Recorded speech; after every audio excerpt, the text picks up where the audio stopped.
The Queen's story was not unique. It was a pattern etched across centuries, repeated in castles, palaces, and courts from England to Persia, from France to China. Monarchies were built not only on conquest and treaties, but on wombs that were treated as battlefields. Every heir crowned in silk had likely been born through blood, and every dynasty carried the ghost of women who had died to sustain it. Consider England's Catherine of Aragon, whose pregnancies ended in stillbirths and infant deaths, leaving her body ravaged and her position fragile. Her survival was measured not by her wisdom or her diplomacy, but by the son she failed to produce. Or think of Jane Seymour, Henry VIII's third wife, who gave him the long-desired male heir and was celebrated for it, yet she lay dead from childbirth fever within 2 weeks, her legacy reduced to a single act of compliance with her king's obsession. In France, Marie Antoinette's struggles were not with death in childbirth but with humiliation in its absence. For years, her failure to conceive made her the subject of ridicule, her body a matter of gossip across Europe. And when she did bear children, one of her daughters died at only 11 months. For queens, the cradle was always shadowed by the coffin. Nor was this confined to Europe. In the Ottoman Empire, sultanas and concubines risked their lives with each pregnancy, their survival essential not only to the harem but to the empire's stability. In China, imperial consorts endured childbirths that could elevate their families to power, or leave them discarded, their death scarcely noted in the annals of the Forbidden City. Behind every gilded nursery was a death chamber. Behind every coronation portrait was a funeral bier. The continuity of dynasties was purchased in women's bodies, their blood spilling silently into the soil of history. And yet, when we read chronicles, it is not the screams we find. It is the dates of heirs' births, the alliances secured, the triumphs declared. The suffering of their mothers is written only in margins, if at all. Official records preferred triumph to tragedy, strength to suffering. To admit otherwise was to reveal the fragility of the very institution that depended upon it. But the truth lingered in whispers.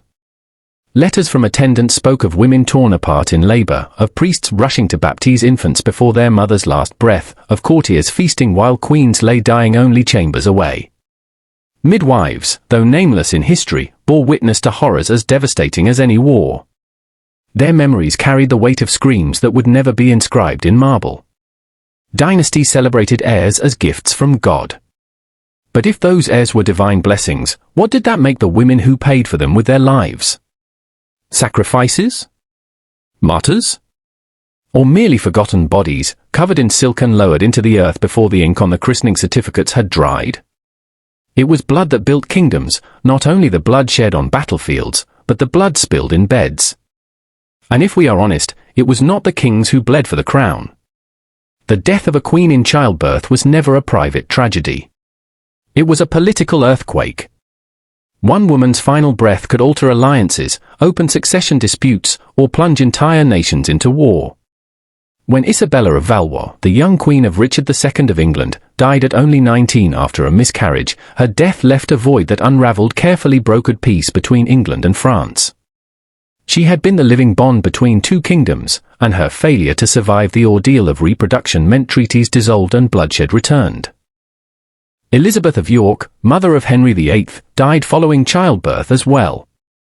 Her death shattered her husband, Henry VII, who reportedly never remarried out of grief. Yet beyond the personal, her absence weakened the Tudor claim to legitimacy. In a world where dynasties needed constant replenishment, one lost womb was one more crack in the fragile edifice of royal continuity. Even the most powerful queens could not escape this fate. Empress Maria Theresa of Austria bore 16 children, enduring pregnancy after pregnancy until her body was spent. She survived them all, but at a cost, her body ravaged, her later years burdened by illness. She became both symbol of dynastic strength and proof of the human cost of sustaining empire. Her children were scattered across Europe as political pawns, each one a fragment of her flesh turned into diplomacy. Sometimes, the consequences were even more violent. In the Mughal Empire, the death of Mumtaz Mahal in childbirth devastated her husband, Emperor Shah Jahan. His grief produced the Taj Mahal, the most famous mausoleum in the world. Yet behind its gleaming marble lies the same brutal truth: even monuments of eternal love are built upon the silence of a woman who did not survive her duty to bear heirs. In Spain, the repeated losses of infants to Queen Maria Luisa of Savoy left her weakened, fragile, and often incapacitated, forcing courtiers to rule in her stead. In Russia, tsarinas who failed to produce sons were often pushed aside, poisoned, or cloistered, their deaths written off as political necessities. The death of a royal mother could even spark civil war. Consider the case of England's succession crisis after the death of Queen Jane Seymour, who left behind an infant Edward VI but no living mother to shield him. With the boy king too young to rule, the realm descended into regencies and factional strife that would erupt in bloodshed, executions, and rebellion. Each of these stories reveals a cruel irony. Queens were celebrated for their fertility, yet their greatest danger was the very act that defined their worth. Their survival was precarious, their value transactional. They were vessels of lineage, nothing more. And yet, the legacies of their deaths ripple through history in ways we rarely acknowledge. Without the loss of so many royal women, would treaties have failed, wars erupted, or monuments risen? Would dynasties have fractured sooner, or survived longer? It is easy to say history is written in battles and conquests, but it is just as true that it was written in birth chambers, where the outcome of a single labor could mean peace or war. For centuries, these rooms were theaters of power. Men wielded swords, women bore the consequences. The deaths of queens were not collateral damage, they were cornerstones of dynastic strategy. Their suffering was the silent scaffolding upon which kings built their reigns. Yet the silence endures. Even today, their names are remembered as wives, mothers, or tragic figures, but seldom as the central forces that shaped the course of nations through the very fact of their mortality. Every dynasty that thrived did so by balancing on a knife's edge, the survival of its queens as fragile as the survival of its crown. The crown glittered, but beneath it was always blood. Not all queens died in childbirth. Some survived, but their survival was its own battlefield. To outlive the dangers of pregnancy was not to escape tragedy, it often meant living with scars that ran deeper than any blade could cut. Catherine de' Medici, Queen of France, bore 10 children and survived them all. Each pregnancy left her weaker, and yet she endured. But her survival demanded resilience of another kind. She became a widow in her early 40s, left to rule as regent while her sons, frail, sickly, often incompetent, struggled to hold the crown. Her survival meant that instead of being remembered as a devoted mother, she became vilified as the Black Queen, blamed for poisonings and massacres. Living on in such a world required a hardness that could only be forged in grief. Others used survival as a weapon. Anne of Austria, Queen of France and mother of Louis XIV, nearly died giving birth. Yet by surviving, she secured her place as Queen Mother, a role that gave her more power than she ever held as Queen Consort. In those years, survival meant authority, a chance to steer the kingdom in her son's name. But it also meant facing endless suspicion from courtiers who saw a foreign-born woman as unfit to rule. Then there were those like Catherine of Aragon, first wife of Henry VIII. She survived repeated pregnancies, but almost all ended in stillbirths, miscarriages, or infant deaths. She lived on, but her survival brought humiliation. Declared barren and unworthy, she was cast aside, her crown stolen, her faith tested. Survival, for her, was not victory, it was endurance in exile, strength in humiliation, dignity in suffering. In other courts, survival meant being turned into legend. In the Ottoman Empire, women of the harem, consorts, concubines, and mothers understood that surviving childbirth was only half the struggle. To live long enough to see one son ascend the throne meant survival of a different kind, political survival. The Sultanate of women emerged in this way, as powerful mothers like Kozum Sultan used survival not to fade into silence, but to rule from behind the lattice screens, their voices shaping empire. Yet for every queen who transformed survival into influence, countless others lived half-lives. The physical toll of repeated pregnancies left women unable to walk without pain, unable to bear more children, or plagued by infections that haunted them for decades. Some, like Queen Charlotte of Britain, endured 15 pregnancies, surviving each one but becoming increasingly frail. Her survival was praised as duty fulfilled, but privately, she was known to retreat into melancholy, her body consumed by what it had been forced to endure. And always, survival was temporary. A queen who lived through childbirth remained on trial until her next confinement. Her survival was not hers to claim, it was merely a postponement of judgment. Every swelling belly carried with it the same whispered questions: will she live? Will the child survive? Will the crown endure through her? To survive was not to be free. It was to live in the shadow of the next danger, to walk daily with the memory of screams muffled behind chamber doors, to wonder which of her ladies would next be dressed in black. Survival meant living with ghosts, sisters, rivals, daughters, all claimed by the same fate she had narrowly escaped. And yet, there was a certain defiance in survival. For queens like Elizabeth Farnese of Spain, to endure meant proving that women could shape dynasties not just with their wombs but with their wills. She bore children, yes, but she also outlived husbands and rivals, maneuvering her sons into thrones across Italy. Her survival gave her decades of influence, an empire of flesh turned into an empire of politics. But not every queen was so fortunate. For many, survival meant invisibility. Once their role as childbearer ended, whether through age, illness, or failure, they were cast aside, consigned to convents, secondary palaces, or quiet exile. Survival without power was its own kind of death, one that came slowly, with each passing year of silence. Thus, the price of survival was not freedom, but another kind of captivity. To live was to continue paying the crown in flesh, in loyalty, in silence. To survive was not always to triumph, it was simply to remain standing, long enough to bear witness to the next tragedy. Because in the world of crowns and dynasties, even survival came at a cost. For those who survived, the memory of childbirth never left them. In royal courts, the queen's chamber became both battlefield and tomb, and survival was like leaving the field still bleeding, still scarred, but upright. Every survivor bore a silent testimony that life could persist even after the body had been pushed to the edge of death. Queen Marie Leszczyńska of France, wife of Louis XV, endured 10 children, each one carving years from her strength. She lived to old age, long enough to see her daughters wield influence at court, but her body became frail, her spirit subdued. She was respected as a matron, yet dismissed as a relic of duty, her survival uncelebrated because it did not end in tragedy. History rarely records endurance, it records only catastrophe. Survival also carried a cruel paradox. The queen who lived on sometimes had to witness the deaths of her own children. Few burdens were heavier.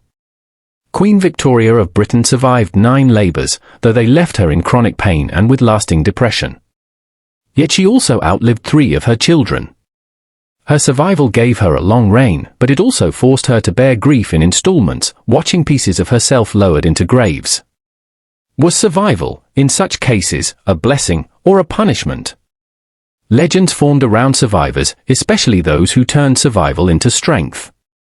Catherine the Great of Russia famously bore only one legitimate child, Paul, yet her survival beyond the role of mother allowed her to redefine what it meant to be queen. She seized the throne itself, ruling in her own name, her survival shifting from the realm of childbirth to the realm of empire.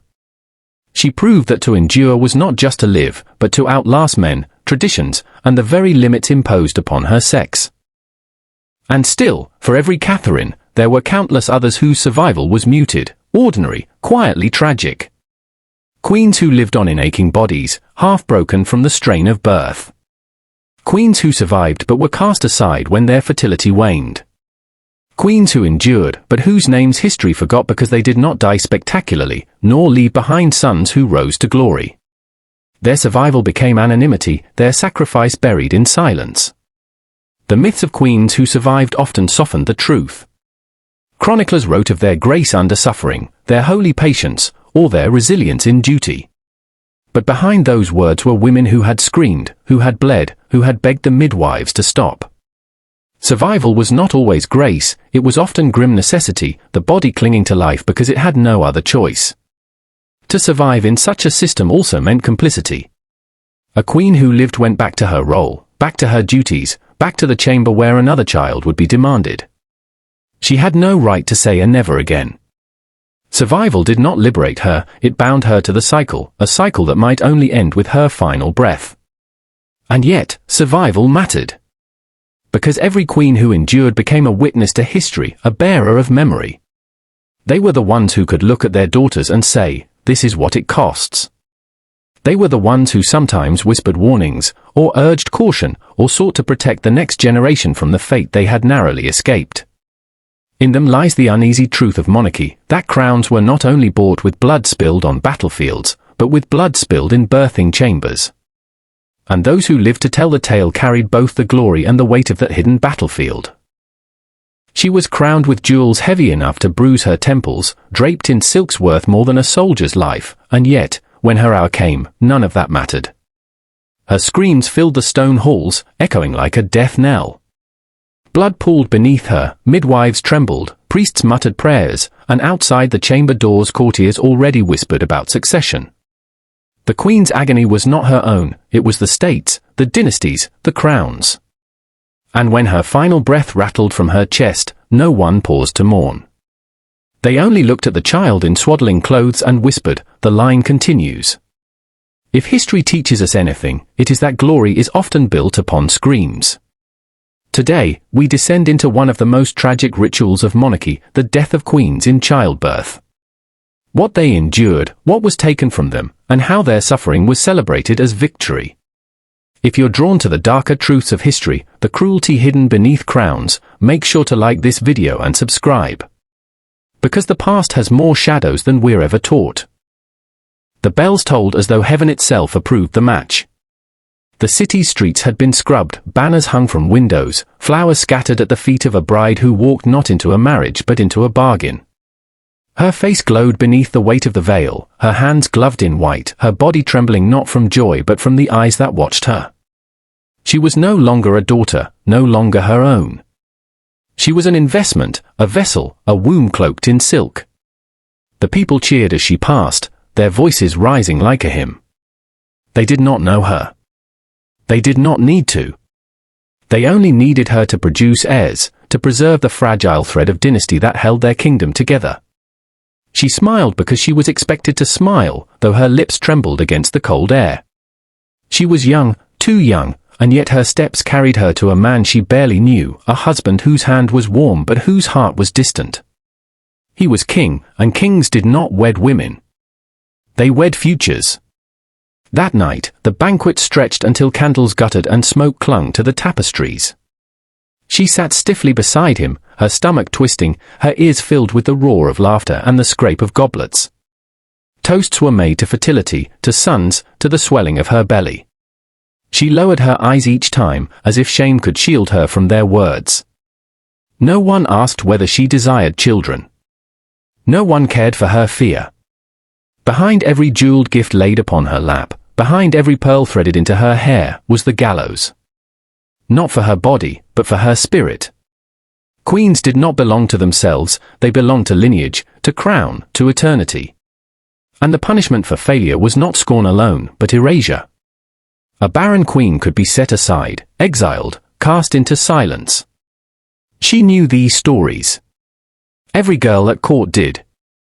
They whispered of Anne of Bohemia, dead of plague before she could bear a child, of Isabella of Aragon, who nearly died bringing forth her son.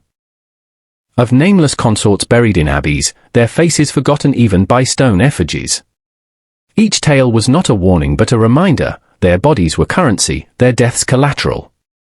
And so the wedding veil became her shroud in waiting. Each vow, each blessing, each kiss pressed upon her forehead was a link in the chain that bound her to destiny. She lay beside her husband on that first night, the weight of duty heavier than his hand upon hers. She whispered prayers not for love, but for survival. In the morning, the kingdom woke to the sound of bells again. This time, not for a wedding but for hope renewed. Markets bustled, priests declared omens favorable, courtiers placed wagers on how soon she would conceive. Every glance toward her belly felt like a blade. Every polite question carried the weight of demand. She sat in gardens where roses climbed the stone walls, listening to the wind carry children's laughter. She smiled faintly, though her stomach clenched. She knew that her own laughter would one day be drowned by screams. That was the unspoken truth, the shadow draped across her like the veil itself. The poets wrote songs of her beauty. The priests blessed her name. The people adored her image on coins. Yet none of them would stand in the chamber when the blood came, when her skin slicked with sweat, when her body tore itself apart to deliver what the crown demanded. They praised her now, but they would not hear her cries. And perhaps she knew, even then, what lay ahead. Perhaps she felt it in her bones as the vows echoed in the cathedral. Perhaps she already sensed that her story would not be remembered for the love she gave, nor for the life she lived, but for the death that would crown her son. Her wedding veil fluttered in the wind that night, white against the darkness. It looked almost like a ghost. The days after the wedding blurred into ritual. At dawn, she was dressed in layers of silk by hands that were not her own. At meals, she was paraded at the king's side like a jewel to be admired, a treasure to be displayed. At night, she lay beneath the heavy canopy of the royal bed, waiting for the door to creak open, waiting for the duty that bound her flesh more tightly than the gold rings on her fingers. The king was not cruel, not in the way that bruises are cruel. His cruelty was colder, distant. He rarely spoke to her beyond what was necessary. When his lips brushed her cheek, it was as if he kissed parchment.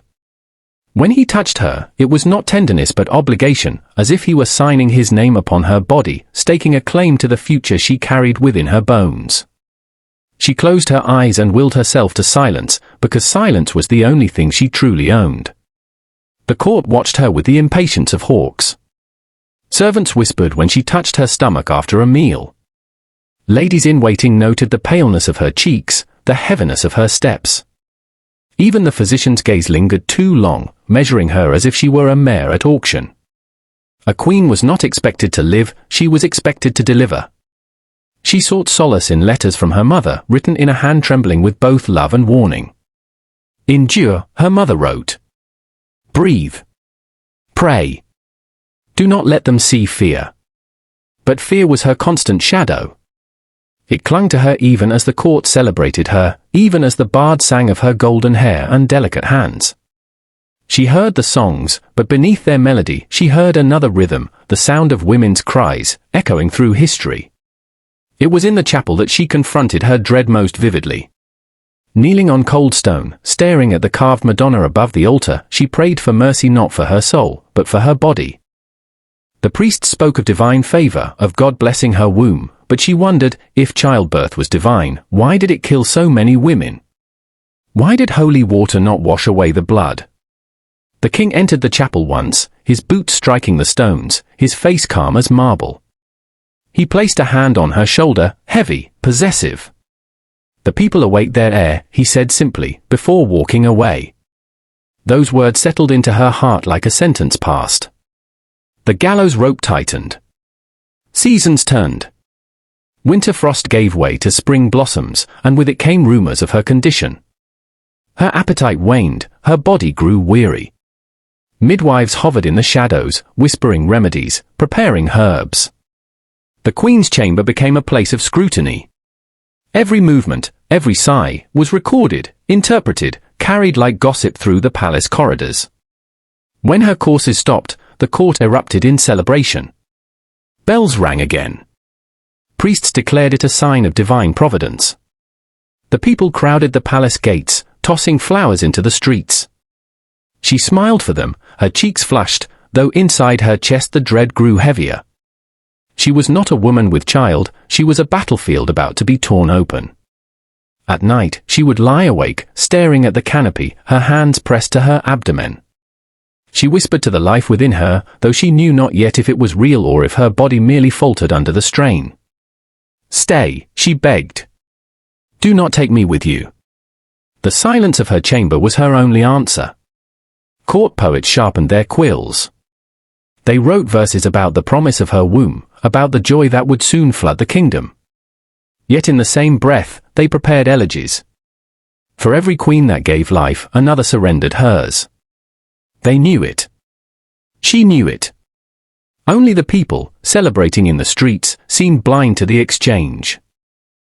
Her veil, carefully folded and placed in a chest beside her bed, still carried the faint scent of roses from her wedding day.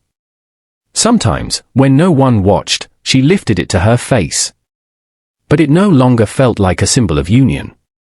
It felt like a shroud waiting to be worn again. And as the months crept closer to the day of reckoning, her smile grew thinner, her prayers longer, her silence deeper. The court saw promise. She saw her gallows. The chamber was dark, though it was midday. Heavy curtains were drawn against the sun, for superstition claimed that light could distract the child, could lure it away from the womb. Instead, the air was thick with smoke from burning herbs, sharp with the sting of sage and rosemary. Midwives moved in silence, their hands stained with oils, their faces pale. The queen lay upon the great bed, her body trembling, her hair damp against her temples. She was a monarch in name only, here she was reduced to flesh and blood, a vessel straining against the inevitable. Outside, courtiers pressed their ears to the wooden doors. They were not listening for her cries, they were listening for the wail of the child. Every scream that tore from her throat was ignored, swallowed by the vast halls. What mattered was the sound of new life, the proof that her body had not betrayed the crown. The pain began as a tightening deep within her belly, then spread like fire through her spine and hips. She bit down on the cloth pressed between her teeth, but still her groans escaped. Each wave of agony left her weaker, yet the midwives urged her on with soft chants, voices trembling. For the king, for the kingdom, push, your grace. Her eyes darted to the crucifix above the bed, its wooden Christ staring down in silent suffering. She wondered if he, too, had screamed when the nails were driven in. Did the heavens hear him as they now ignored her? The hours bled into one another. The queen drifted in and out of consciousness, her body shaking, her throat raw from shrieking. When she closed her eyes, she saw her mother's face, whispering prayers. When she opened them, she saw only the midwives' frightened glances, the bowl of blooded linens piling higher. In one corner, the court physician lingered, his hands clasped, his face grim. He muttered instructions to the attendants, though he dared not draw close. He knew too well how fragile the line between life and death was in this chamber. Too many queens had gone before her, their names carved into marble plaques, their bodies buried before they saw the sons they delivered. The queen's voice broke into sobs. "Please, let me rest," she whispered, but the midwives shook their heads. "You must endure, Majesty. You must bring him forth." Him. Not a child, not your child. Always him. The heir. The savior of the dynasty. Her fingers clawed at the sheets. Her nails split against the fabric. She felt her body splitting, tearing, drowning her in pain so great she could not imagine surviving another breath. Yet still the voices urged her. Still the crown demanded. Outside the chamber, the king stood with his advisers. He did not pace. He did not flinch. He spoke calmly of treaties, of border disputes, of the future that hung upon the cry of an infant. His wife's agony was nothing compared to the weight of empire. To him, she was not suffering, she was fulfilling her destiny. Inside, the queen's cries grew hoarse. Blood trickled down her legs, staining the sheets, the rushes, the very floor. A midwife crossed herself, whispering to another, "She will not last the night." Yet the work went on. Towels soaked red, herbs burned to mask the stench, prayers muttered in every corner. And through it all, she screamed. Screamed until her voice cracked, until her lips bled, until the chamber shook with the sound of her torment. The walls themselves seemed to weep. She was no longer queen, no longer woman, no longer herself. She was raw suffering, the embodiment of every woman who had died upon the birthing bed before her. She was all their voices in one, echoing into eternity. And still, no one listened. The chamber had become a battlefield. The air was suffocating, thick with smoke, the copper tang of blood, and the stench of sweat. Candles flickered as if recoiling from what they illuminated. The queen's hair clung in wet strands to her face, her lips cracked, her skin ghostly pale.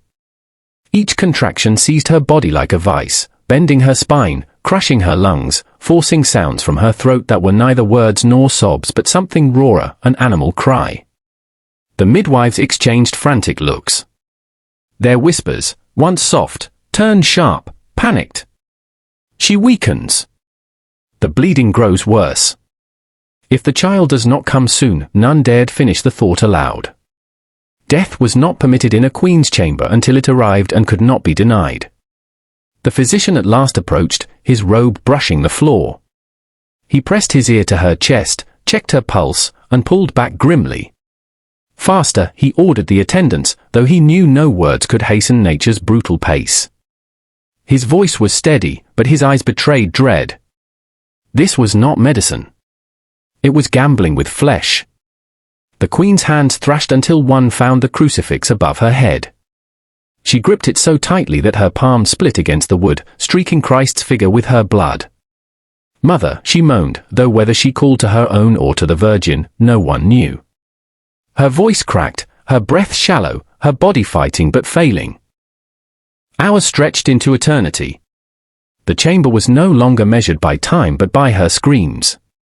Each one rang through the palace walls, chilling servants, unnerving guards. In the corridors, courtiers fell silent. Some prayed. Others merely waited, their thoughts already drifting toward what would come after, the naming of the child, the securing of succession, the politics of a kingdom steadied or shaken. Inside, the queen hovered between worlds. She felt her body drift, heavy yet insubstantial, as though she floated just above herself, watching the labor grind her down. The voices blurred. The pain was everywhere, and yet, in brief moments, it was nowhere, replaced by a vast emptiness, a terrifying quiet that felt like the edge of death. Then a cry pierced the suffocating silence. Not hers. A smaller, sharper sound, the thin wail of a newborn. The midwives exhaled in relief, one nearly collapsing with exhaustion. "A boy," one whispered, her voice quivering with awe. They raised him high, bloodied and squalling, his fists clenched as if already prepared to grasp the crown. The door creaked open and an attendant rushed out, shouting into the hall, "A son! An heir!" The words echoed like a victory bell. The courtiers erupted in cheers, hats thrown into the air, prayers shouted in gratitude. The king allowed himself a faint smile, nodding to his advisers as though the matter of succession had been neatly settled. But inside the chamber, the queen lay unmoving. The cries of her child did not reach her. Her chest rose shallowly, her lips blue, her body spent beyond recovery. Blood pooled beneath her, spreading like a dark halo. The midwives rushed to her side, shaking her, pressing herbs to her lips, praying desperately. But their eyes already told the truth. She had given what was demanded. Her life for his. The wail of the infant continued, shrill and insistent, while the queen's silence deepened. One of the attendants drew a sheet over her body, weeping quietly, though she dared not be heard. For the court would not allow mourning yet. Not when celebration filled the palace. The queen had screamed until her voice was gone. She had fought until her body broke. And in the end, her reward was erasure, her name to be spoken not for who she was, but for the heir she left behind. The crown had triumphed. The queen had died. And history, as always, chose to remember the child's first cry over the mother's last scream. The palace awoke to two sounds, the jubilant peal of bells and the hushed shuffle of servants carrying a shrouded body. The bells declared triumph. The silence betrayed the cost. In the streets, people cheered, throwing flowers, raising goblets in toasts to the newborn prince. Yet within the palace walls, the air was heavy with the iron scent of blood, the quiet scraping of feet as attendants prepared the queen for burial. The child lay swaddled in silk, his tiny fists restless, his mouth opening in fragile wails. He was already more than human, he was heir, symbol, salvation. Priests blessed him, courtiers bowed, women whispered that his cry was strong, a good omen. No one spoke of the body that had given him life, the one now growing cold in the chamber above. The queen's bier was prepared swiftly. Death could not linger in royal apartments. Her body was washed, her hair combed, her lips painted faintly to hide the blue. She was dressed not as a woman who had suffered but as a monarch, crowned once more, as though to deny the agony that had claimed her. Jewels glittered at her throat, rings weighed down her fingers, an illusion of majesty, concealing the truth that she had died screaming. The king visited briefly. He stood at the foot of her bier, his face unreadable. His eyes flicked to the swaddled child, then back to his dead queen. He gave a curt nod. A gesture that seemed more acknowledgement than grief, before turning away. His advisers followed him, already discussing the christening, the alliances that could now be secured. To them, her death was not tragedy but transaction. In the great hall, feasts began. Roasted meats, overflowing goblets, songs praising the prince. The court laughed, cheered, clapped as though nothing had been lost. The queen's name was uttered only in passing, a footnote to the glory of her son. Servants moved quietly, carrying trays, their eyes lowered to hide their unease. They had heard her screams. They had seen the sheet soaked in red. They alone understood the price paid for the laughter now echoing through the hall. Meanwhile, in the chapel, her coffin was draped in black velvet. Candles flickered around it, the wax dripping like tears onto the cold stone floor. A few faithful attendants knelt beside it, whispering prayers, though even their voices were hushed, as if mourning too loudly was an act of treason against the joy of the succession. At dawn, the funeral procession wound through the streets. Her coffin, carried on gilded shoulders, moved slowly while the bells tolled again, this time not for celebration but for farewell. The people wept openly, some out of devotion, others because tradition demanded it. Yet even here, their grief was entangled with hope. Mothers held their sons tighter, whispering that the queen's sacrifice had secured their future. She was laid to rest in the royal crypt, her tomb carved with symbols of fertility and dynastic strength. The inscription praised her as mother of the heir, as though that single act erased the rest of her life. There was no mention of her screams, her fear, her suffering. History was already closing its doors on her humanity. Above ground, the bells ceased, and silence fell. But in the nursery, the infant's cries rose again, thin yet insistent. His life stretched ahead, golden and dangerous, while his mother's story had ended in the shadows. The court rejoiced. The crown endured. And the queen, though dressed in jewels and laid in marble, was already forgotten. The funeral was brief, almost perfunctory, as if mourning were an inconvenience in the face of dynastic triumph. Priests chanted, incense coiled toward the vaulted ceilings, and courtiers stood with their heads bowed, but their thoughts were elsewhere. They were already calculating favors, weighing alliances, rehearsing the words they would speak at the christening of the prince. The queen's coffin, lowered into the crypt, felt less like an end than a discarded chapter. Yet the people outside demanded a spectacle of grief. To them, a queen was not merely a vessel, she was an emblem of divine order, and her death required ritual. Black draperies were hung across the palace gates, portraits of the queen veiled in shadow. Women wailed in the streets, some out of genuine sorrow, others because it was expected. Musicians played dirges that seeped through the city like a wound reopened. But within the palace, life surged on. The newborn heir was paraded through chambers, kissed by bishops, weighed and measured by physicians, praised as though he had conquered the world with his first breath. Strong lungs, the physician declared. The mark of a healthy king to come. Courtiers nodded, their eyes alight with relief. No one asked whose lungs had failed in exchange. The king hosted a banquet that same evening. It was not called a celebration, for decorum forbade joy so soon after death, yet the hall was alive with feasting.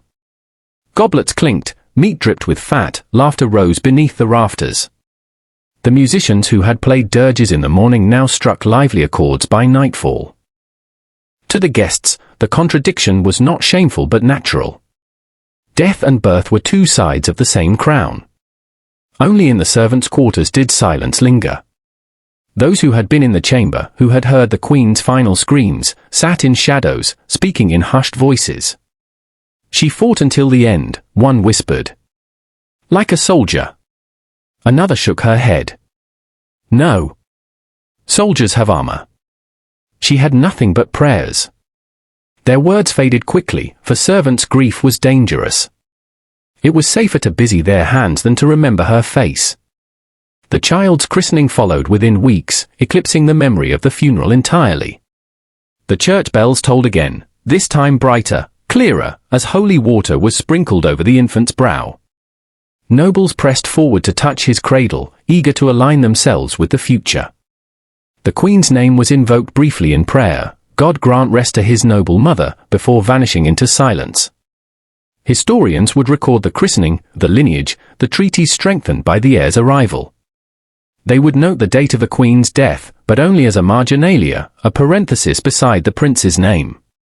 Her agony, her humanity, her silence, these would vanish, dissolved into the grand narrative of kings and crowns.